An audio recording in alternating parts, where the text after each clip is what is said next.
Obama must protect government unions in IRS scandal vertical bracket Fox News. Fox News Digital Network. Fox News. Fox Business. You Report. Fox News Radio. Fox News Latino. Fox Nation. Fox News Insider. Login. Account. You're logged in as. Profile. Log out. Search site. Listen to Fox News Radio Live. In air now. In air personalities. Home. Video. Politics. U.S. Opinion. Entertainment. Tech. Science. Health. Travel. Lifestyle. World.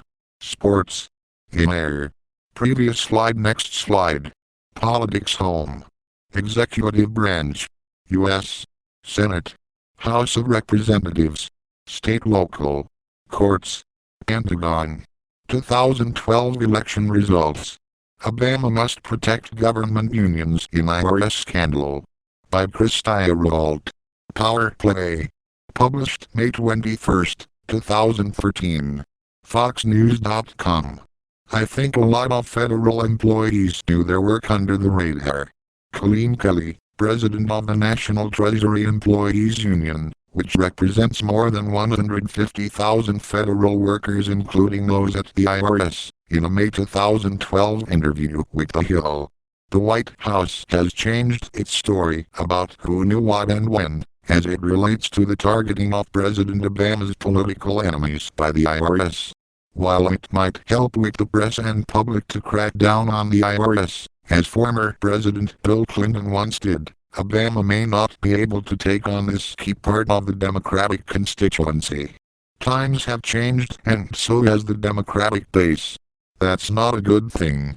Prior to the story switch, the White House was able to hold the line that Team Obama had been direct and forthcoming about the IRS abuses and that the president and his top aides learned about the scandal in the news. They were just as shocked as everyone else.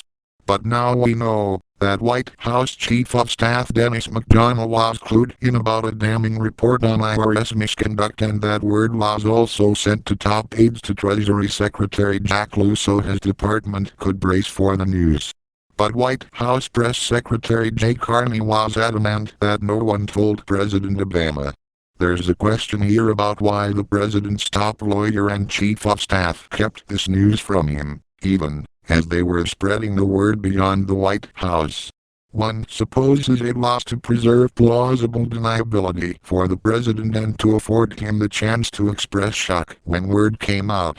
It also bought Obama some more time to address the scandal. There are some immediate repercussions to the changing storyline.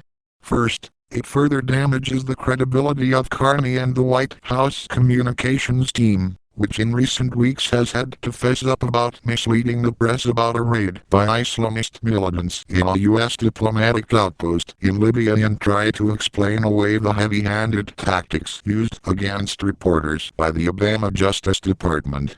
The president and his team have consistently limited their statements to the report in the wrongdoing, not the wrongdoing itself. It remains unclear if there had been any advance warnings sent to the White House about the misconduct itself, rather than just the report. This may prove important later, when investigators are poring over emails and records, but for now it reinforces the sense that the administration is withholding.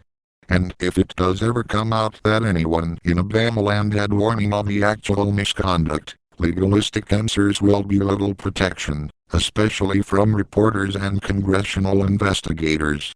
As on the Benghazi raid, it wouldn't be much help to rely on parsing. Second, the Monday story shift raises some questions of competency. What kind of a White House counselor and chief of staff would try to keep a lid in a scandal that involves the most disliked federal agency targeting the president's adversaries? Doing so in furtherance of a weak communications strategy would be very poor judgment indeed. Whatever reasons Obama's top advisors had for keeping the news from him and then allowing the communications office to put forward an inaccurate narrative, it is important to understand that the underlying motives here go beyond dealing with the press and public. With some 100,000 employees fanned out across the